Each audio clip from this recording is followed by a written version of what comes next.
নমস্কার। রুনার সংগ্রহে সকলকে স্বাগত জানাই। আজকের গল্প শরদিন্দু বন্দ্যোপাধ্যায়ের বীর্য শুক্লা। রাজকুমারী সুমিত্রার আর কিছুতেই বর পছন্দ হয় না। দেশ দেশান্তর থেকে রাজারা লিপি পাঠান রাজকন্যার পানি প্রার্থনা জানিয়ে, কিন্তু লিপি গ্রাহ্য হয় না। রাজদূত নিরাশ হয়ে ফিরে যায়। সুন্দরকান্তি রাজপুত্রেরা আসেন, রাজকন্যার প্রাসাদের সম্মুখে ঘোড়ায় চড়ে ঘোরাঘুরি করেন। তাঁদের কোমরে রত্নখচিত অসি ঝলমল করে, কিরিটের হীরা সূর্যকিরণে ঝকমক করে। কিন্তু কুমারী সুমিত্রার মন টলে না। তিনি সখীদের ডেকে বাতায়ন থেকে আঙুল দেখিয়ে বলেন, সখী দেখ দেখ, কতগুলো মোমের পুতুল ঘোড়ায় চড়ে ঘুরে বেড়াচ্ছে। সূর্যের তাপে গলে যাচ্ছে না কেন? কি আশ্চর্য! এই বলে কোকিল কণ্ঠে হেসে ওঠেন। রাজপুত্রেরা তার হাসি কথা শুনতে পান। তাদের মুখ রাঙা হয়ে ওঠে। আর্যাবর্তময় দক্ষিণে অবন্তী রাজ্য থেকে পূর্বে কাশী কোশল পর্যন্ত রাষ্ট্র হয়ে গেছে, যে তক্ষশিলার শক রাজকুমারী যেমন অপরূপ সুন্দরী তেমনি গর্বিতা। তাঁর রূপ লাবণ্য দেখে যাঁরা তাকে বিয়ে করতে আসেন, তাঁর দর্পের কাছে পরাভূত হয়ে তাঁরা ফিরে যান। আর্যাবর্তের কোনো রাজা বা রাজপুত্রকে তার মনে ধরে না। সুমিত্রার বাবা রুদ্রপ্রতাপ তক্ষশিলার রাজা। রুদ্রের মতোই তাঁর প্রতাপ। তিনি শক বংশীয়। শক বংশের অনেক ক্ষত্রপ তখন ভারতবর্ষের উত্তর পশ্চিম অঞ্চলে রাজত্ব করেছিলেন। বহুকাল রাজ্যাবর্তে থাকার ফলে তাঁরা অনেকটা আর্যাভাবাপন্ন হয়ে পড়েছিলেন, কিন্তু শক রক্তের প্রভাব সম্পূর্ণ মুছে যায়নি। শক নারীরা তখন তরোয়াল নিয়ে দ্বন্দ্বযুদ্ধ করতে ভালোবাসত, অশ্বচালনায় পুরুষের সঙ্গে প্রতিদ্বন্দ্বিতা করত। রাজকুমারী সুমিত্রা ছিলেন সেই জাতের মেয়ে, যেমন রূপসী তেমনি তেজস্বিনী। রাজা রুদ্রপ্রতাপ যখন দেখলেন কোনো বরই মেয়ের পছন্দ হয় না, তখন তিনি মেয়েকে কাছে ডেকে জিজ্ঞাসা করলেন, তোর 18 বছর বয়স হলো, তুই কি বিয়ে করবি না? স্বয়ম্বর সভা ডাকব? সুমিত্রা মাথা নেড়ে বললেন, না, স্বয়ম্বর সভায় তো কেবল রাজা আর রাজপুত্রেরা আসবে। তাদের আমি দেখেছি, তারা সব ননির পুতুল। তাদের কারুর গলায় আমি মালা দিতে পারবো না। আমি প্রতিজ্ঞা করেছি, বীর্য শুক্লায় যে আমাকে কিনে নিতে পারবে তাকেই আমি বিয়ে করব, তা সে শূদ্রই হোক আর চণ্ডালই হোক। শুনে রুদ্রপ্রতাপ খুশি হলেন। সেকালে শূদ্রকে কেউ এত ঘৃণা করত না। অনেক শূদ্র রাজা বাহুবলে সিংহাসন অধিকার করেছিলেন। রুদ্রপ্রতাপ হেসে বললেন, আমিও তাই চাই, কিন্তু তা হবে কি করে? কুমারী বললেন, আমার প্রতিজ্ঞা এই, যে পুরুষ 3টি পরীক্ষায় উত্তীর্ণ হতে পারবেন, আমি তাঁকেই বরমাল্য দেব।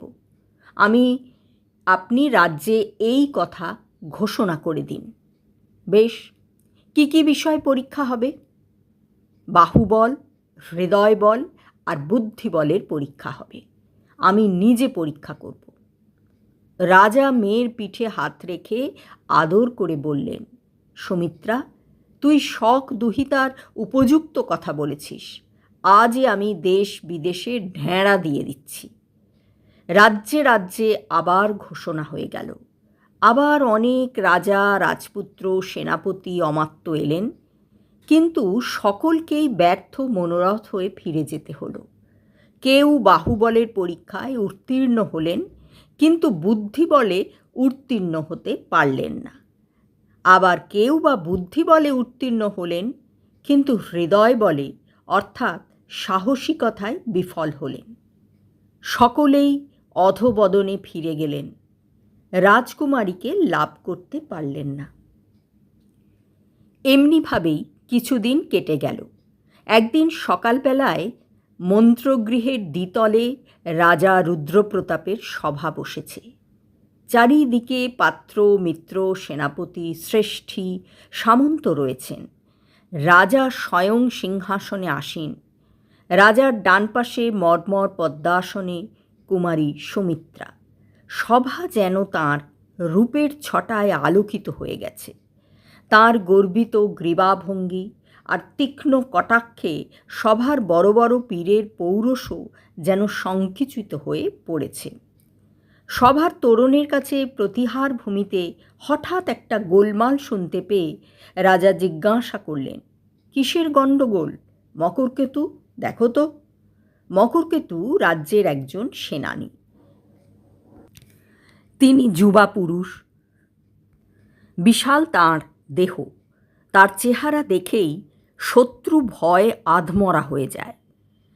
তিনি সভাদ্বারে গিয়ে দেখলেন একজন দীন বেশ যুবক জোর করে সভায় প্রবেশ করতে চায়, কিন্তু 4-5 জন প্রতিহারী তাকে আটকে রাখবার চেষ্টা করছে। যুবক নিরস্ত্র, কিন্তু এমন ভয়ঙ্করভাবে সে হস্তপদ সঞ্চালনা করছেন যে বর্মাবৃত শূলধারী প্রতিহারীর তার সঙ্গে এঁটে উঠতে পারছে না। কিন্তু 5 জনের সঙ্গে একজনের যুদ্ধ কতক্ষণ সম্ভব? অবশেষে দ্বাররক্ষীরা তাকে মাটিতে ফেলে তার হাত বেঁধে ফেললে। মকরকেতু রাজাকে এসে খবর দিলেন। শুনে রাজা হুকুম করলেন, কি চায় লোকটা, তাকে এখানে নিয়ে এসো। তখন 2 জন প্রতিহারী লোকটিকে নিয়ে রাজার সম্মুখে হাজির করল। রাজা তার চেহারার বেশভূষা দেখে আশ্চর্যান্বিত হয়ে গেলেন। তার মাথায় উষ্ণিস নেই, হাতে অস্ত্র নেই, পরিধানে নিখুঁত বস্ত্রও নেই। রক্ষীদের সঙ্গে লড়াই করতে গিয়ে ছিঁড়ে গেছে, সর্বাঙ্গে ধুলো, কিন্তু তবু ছিন্ন আর ধুলির আভরণের ভিতর দিয়েও অপরূপ সুঠাম দেহ প্রভা প্রকাশ পাচ্ছে। দেহ রোগাও নয়, মোটাও নয়, পেশিগুলি প্রতি অঙ্গ সঞ্চালনে সাপের মতো খেলে বেড়াচ্ছে। মাথায় কোঁকড়া চুল কাঁধ পর্যন্ত এসে পড়েছে। গায়ের রং নতুন কচি ঘাসের মতো শ্যাম, মুখে একটা খামখেয়ালি বেপরোয়া ভাব। রাজা জিজ্ঞাসা করলেন, তুমি কে? তোমার দেশ কোথায়? বন্দি একবার রাজার দিকে চাইলে, একবার রাজকন্যার দিকে চাইলে, তারপর বললে, আমি এ রাজ্যের আগন্তুক, আমার দেশ বঙ্গ। রাজা বললেন, বঙ্গদেশের নাম শুনেছি বটে, আর্যাবর্তের পূর্ব সীমান্তে সেই রাজ্য। শুনেছি সে দেশের লোকেরা পাখির ভাষায় কথা বলে। বন্দি গম্ভীরভাবে বললে, মহারাজ ঠিক ধরেছেন, বঙ্গদেশের লোক কোকিলের ভাষায় কথা বলে। এত মধুর ভাষা পৃথিবীতে আর নেই। রাজা উত্তর শুনে ভারী আশ্চর্যান্বিত হলেন, একটু খুশিও হলেন। প্রতিহারীদের বললেন, বাঁধন খুলে দাও। বন্ধন মুক্ত হয়ে যখন সে সোজা হয়ে দাঁড়ালো, তখন এই ছিন্নবেশ বিদেশি যুবার চেহারা দেখে কুমারী সুমিত্রা তীব্রোজ্জ্বল চক্ষু দুটি কনকালের জন্য নত হয়ে পড়ল। তিনি উত্তরীয়টি ভালো করে গায়ে জড়িয়ে নিলেন। রাজা বললেন, বিদেশি, তুমি বহুদূর থেকে এসেছ, তোমার ছিন্ন বস্ত্র ছিন্ন দেখছি, তুমি কি অর্থ চাও? বিদেশি হাসল, বললে, না মহারাজ, আমি অর্থ চাই না, অর্থের আমার প্রয়োজন নেই। আমি অন্য এক মহার্ঘ রত্নের সন্ধানে এ রাজ্যে এসেছি। বিস্মিত রাজা জিজ্ঞাসা করলেন, তোমার নাম কি, পরিচয় কি? বিদেশি বললেন, আমার নাম চণ্ড। আমি তালি বনশ্যাম সমুদ্র মেকলা বঙ্গভূমির একজন অজ্ঞ সন্তান। এইটুকুই আমার পরিচয় বলে ধরে নিতে পারেন। রাজা বললেন, ভালো, এখন জোর করে আমায় সভায় ঢুকতে চেয়েছিলে কেন, তার কারণ বলো। চণ্ড বললে, মহারাজ, আপনার রাজ্যে প্রবেশ করে শুনলাম যে কুমারী সুমিত্রা বীর্য শুক্লা হতে চান, তাই আমি নিজের বীর্যের পরীক্ষা দিয়ে তাকে লাভ করতেও এসেছি বলে পূর্ণ দৃষ্টিতে সুমিত্রার দিকে তাকাল। শুনে কুমারীর মুখ লাল হয়ে উঠল। মন তাঁর ক্ষণকালের জন্য বিদেশীর প্রতি কোমল হয়েছিল, আবার কঠিন হয়ে উঠল। একজন সামান্য লোক তাকে লাভ করবার দুরাশা রাখে। সঙ্গে সঙ্গে তার মনে পড়ল যে ভারতবর্ষের সকল রাজ্য থেকেই রাজা বা রাজপুত্র তাঁর পাণিপ্রার্থী হয়ে এসেছে, শুধু বঙ্গদেশ থেকে কেউ আসেনি। বঙ্গদেশের রাজপুত্রেরা কি এতই দর্পিত যে নিজেরা না এসে একজন ভিক্ষুককে তাঁর পাণিপ্রার্থী করে পাঠিয়েছে? অপমানে তার দুচোখ জলে ভরে উঠল। সভাসদরাও চণ্ডের এই অদ্ভুত স্পর্ধা দেখে মুহূর্তের জন্য স্তম্ভিত হয়ে গিয়েছিলেন। তারপর সকলের সমবেত অট্টহাস্যে সভা ভরে গেল। রাজা রুদ্রপ্রতাপ কিন্তু হাসলেন না।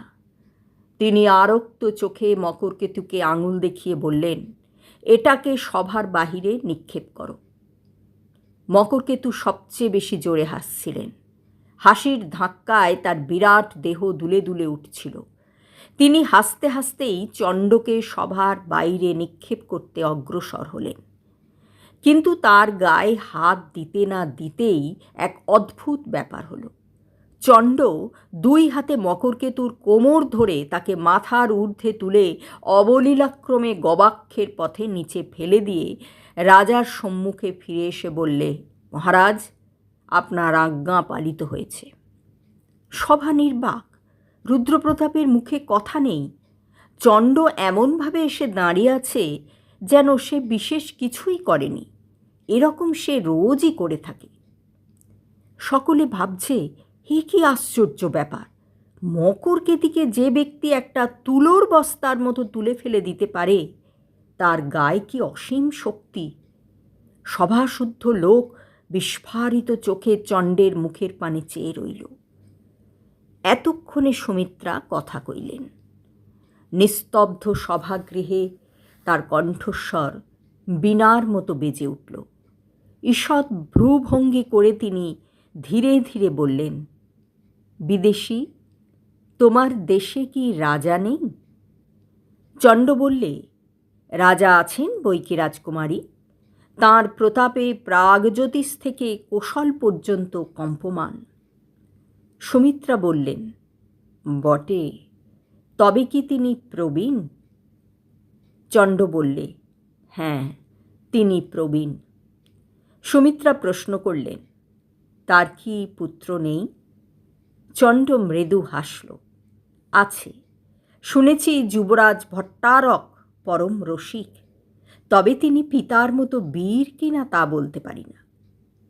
সুমিত্রার কণ্ঠের চাপা শ্লেষ এতক্ষণে স্ফুরিত হয়ে উঠল। তিনি তীক্ষ্ণ হাসি হেসে বললেন, তাই বুঝি তোমাদের রসিক যুবরাজ একজন মল্লকে তার প্রতিনিধি করে পাঠিয়েছেন? চণ্ড মাথা নেড়ে বললেন, না, আমি স্বেচ্ছায় এসেছি। তাছাড়া আমি মল্ল নই। আমার দেশের সকলেই আমার চেয়ে বেশি বলবান, তাই আমি লজ্জায় দেশ ছেড়ে চলে এসেছি।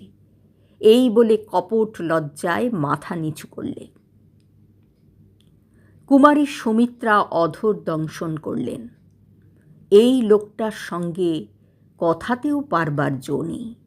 যে ব্যক্তি এইমাত্র মহাকায় মকরকেতুকে জানলা দিয়ে গলিয়ে ফেলে দিয়েছে, তার মুখে এ কথা পরিহাস ছাড়া আর কিছু নয়। কুমারী অল্পকাল চিন্তা করে বললেন, ভালো, তুমি মল্ল হও বা না হও, ভার উত্তোলন করতে পারো বটে। আমি প্রতিজ্ঞা করেছি, 3টি পরীক্ষায় যে উত্তীর্ণ হতে পারবে তাকেই আমি বরমাল্য দেব, তা সে পামরই হোক আর চণ্ডালই হোক। কিন্তু ভার উত্তোলন করাই বাহুবলের প্রমাণ নয়। উষ্ট্রও ভার বহন করতে পারে। তুমি বাহুবলের আর কি প্রমাণ দিতে পারো? চণ্ড বললে, মানুষের যা সাধ্য আমি তাই পারি। পারো? বেশ, আমার এই মুঠির মধ্যে একটা মুক্তা আছে। এই মুঠি খুলে মুক্তাটি নিতে পারো? এই বলে সুমিত্রা মৃণালের মতো ডান হাতখানি বাড়িয়ে দিলেন। অনেক রাজপুত্রই রাজদুহিতার মুঠি খুলতে না পেরে লজ্জায় দেশ ছেড়ে পালিয়ে গিয়েছিলেন।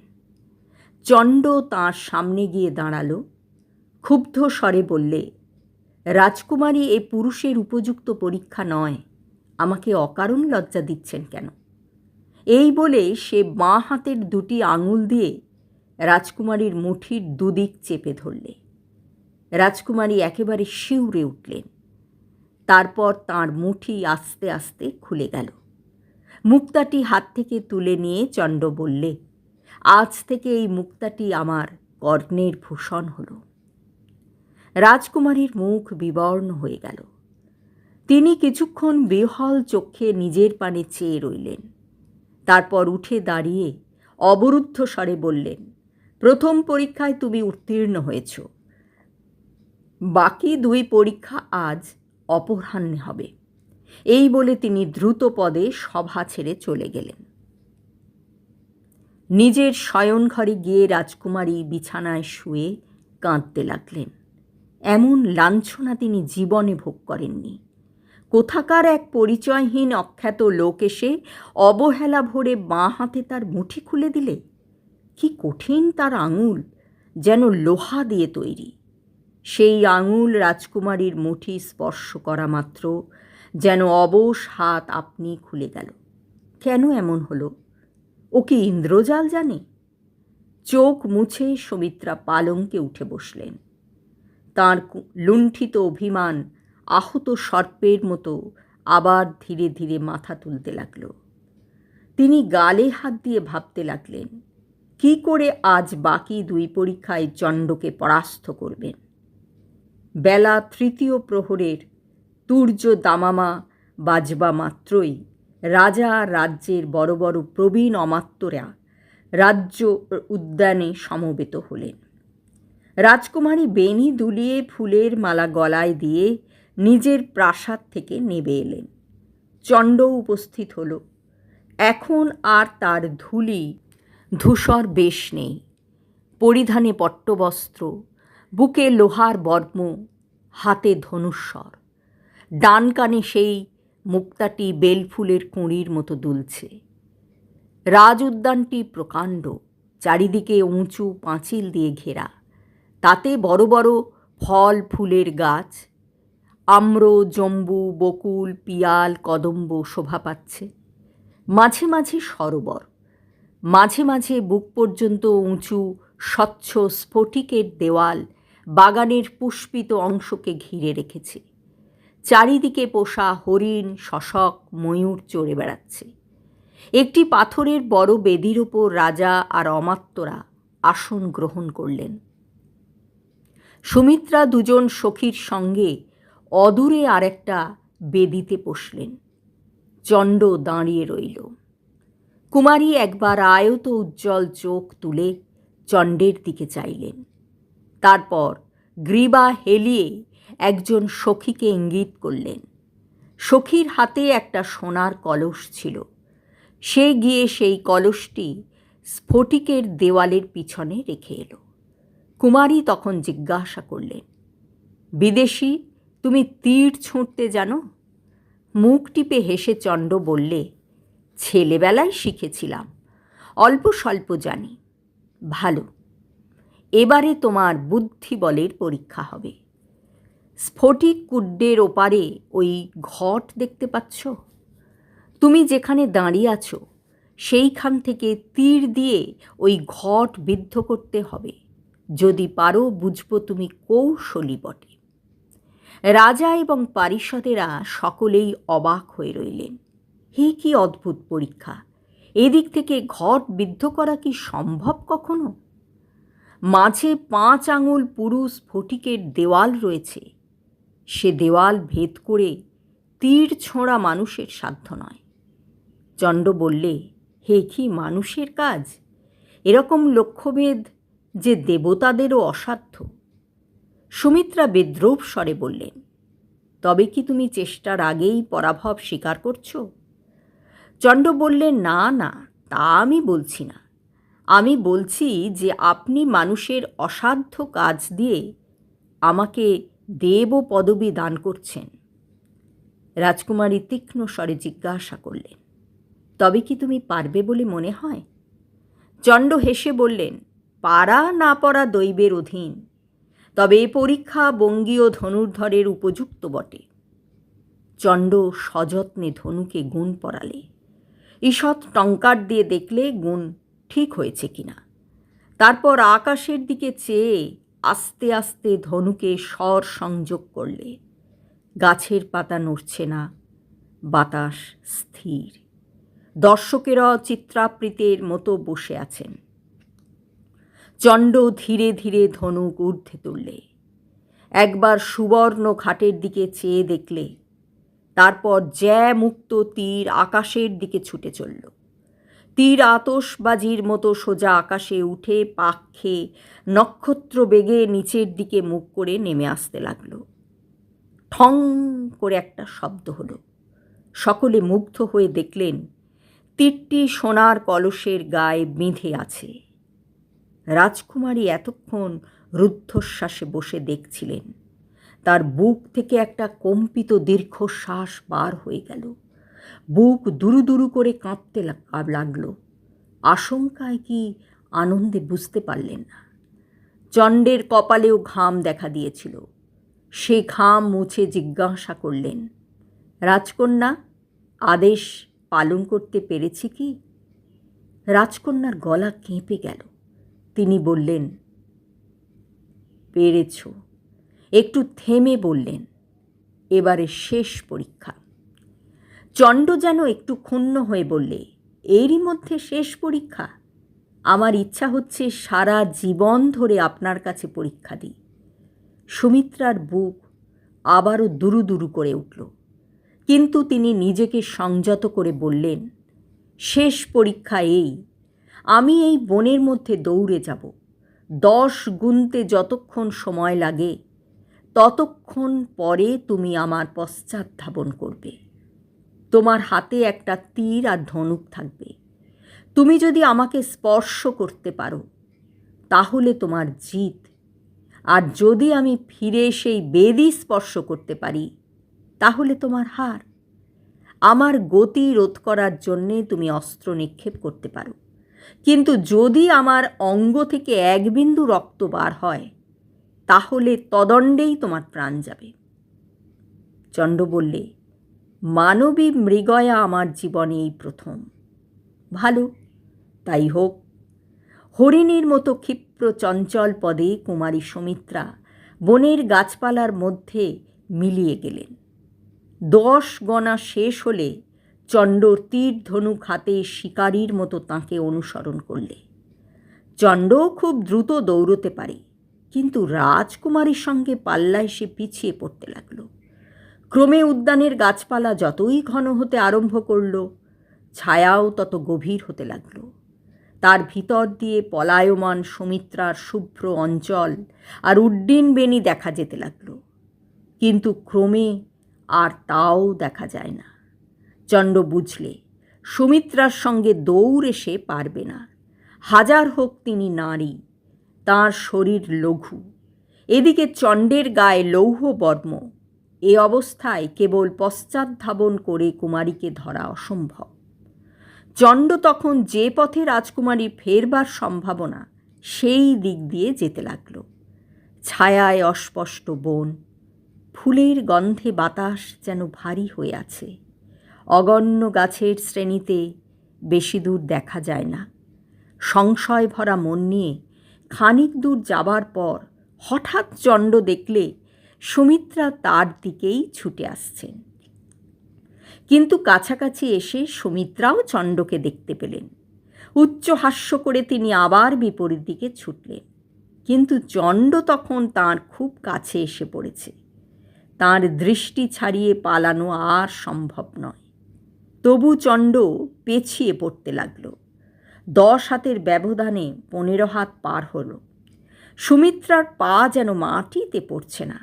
তিনি যেন পাখির মতো শূন্যে উড়ে চলেছেন। মাঝে মাঝে থমকে দাঁড়িয়ে পিছু ফিরে চাইছেন। আর কলকণ্ঠে হেসে আবার দৌড়চ্ছেন। ক্রমশ ব্যবধান যখন আরও বেড়ে গেল, তখন চণ্ড মনে মনে স্থির করে নিলে আর রাজকুমারীকে চোখের আড়াল করা চলবে না। সে দৌড়তে দৌড়তে ধনুকে স্বর যোজনা করলে, তারপর শুভ মুহূর্তের জন্য সতর্ক হয়ে রইল। এবার একটা মোটা গাছের পাশ দিয়ে যেতে যেতে সুমিত্রা নিমেষের জন্য থেমে পিছু ফিরে চাইলেন। এই সুযোগের জন্যই চণ্ড অপেক্ষা করছিল। পলকের মধ্যে তার তীর ছুঁটল। সুমিত্রা যখন আবার পা বাড়ালেন, তখন দেখলেন তার চলার শক্তি নেই। চণ্ডের তীর তাঁর বেণী ভেদ করে গাছের গুঁড়িতে বিঁধে গেছে। চণ্ড ছুটে এসে তীর উপড়ে রাজকুমারীর বেণী মুক্ত করে দিলে। হাসতে হাসতে তার মুখের দিকে চেয়ে দেখলে তাঁর চোখে জল। চণ্ডের মুখ বিষণ্ণ হয়ে গেল। সে ক্ষণকাল চুপ করে থেকে আস্তে আস্তে বললে, দেবী, আমি এখনও আপনার অঙ্গ স্পর্শ করিনি। যদি আপনি আমার মতো লোকের গলায় মালা দিতে না চান, আমি শেষ পরীক্ষায় হেরে যেতে রাজি আছি। আপনি যান, বেদী স্পর্শ করুন গিয়ে। সুমিত্রা নতজানু হয়ে সেইখানে বসে পড়লেন। বাষ্পরুদ্ধ স্বরে বললেন, প্রথম দর্শনেই আমার মন বুঝেছিল যে তুমি আমার স্বামী। শুধু অহংকার আমাকে অন্ধ করে রেখেছিল। আর্যপুত্র, বীর্যশুল্কে তুমি আমাকে জয় করেছ। তবু স্বেচ্ছায় আমি তোমার পায়ে আত্মসমর্পণ করছি। চণ্ডের মুখ হাসিতে ভরে গেল। সুমিত্রাকে ধরে তুলে সে বললে, সুমিত্রা। সুমিত্রা গলা থেকে মালা খুলে তার গলায় পরিয়ে দিলেন। তারপর আবার নতজানু হয়ে বরকে প্রণাম করলেন। চণ্ড হেসে বললে, সুমিত্রা, তুমি রাজকন্যা। দরিদ্রের পর্ণ কুটিরে তোমার কষ্ট হবে না। সুমিত্রা চোখ নিচু করে বললেন, তোমার মতো স্বামী যার, পর্ণকুটিরে থেকেও সে রাজরাজেশ্বরী। আর্যপুত্র, তোমাকে তোমার তালিবনশ্যাম বঙ্গদেশে নিয়ে চলো। চণ্ড বললে, সুমিত্রা, তোমার সঙ্গে আমি প্রতারণা করেছি। বলেছিলাম, মনে আছে, বঙ্গদেশের রাজকুমার রসিক। আমি তোমাদের সঙ্গে একটু রসিকতা করেছি। আমার সত্যিকারের নাম চন্দ্র। আমার একটা ছোট্ট বোন আছে। সে চন্দ্র উচ্চারণ করতে পারে না, চণ্ড বলে। তাই বিস্ময় উৎফুল্ল চোখে চেয়ে সুমিত্রা বললে, তুমিই তবে বঙ্গের রাজপুত্র? হ্যাঁ, কিন্তু রাজপুত্র বলে তোমার মালা ফিরিয়ে নিও না যেন। সুমিত্রা মুগ্ধ নেত্রে কিছুক্ষণ চণ্ডের মুখের পানে চেয়ে থেকে মৃদু স্বরে বললেন, রাজপুত্র যে এমন হয় তা জানতাম না। তারপর দুজনে হাত ধরাধরি করে যেখানে রুদ্রপ্রতাপ সপারিষদে বেদিতে ছিলেন সেই দিকে চললেন। গল্পপাঠ শেষ হলো। আমার গল্পপাঠ যদি আপনাদের ভালো লেগে থাকে, লাইক, কমেন্ট, শেয়ার, সাবস্ক্রাইব করে আমার পাশে থাকবেন।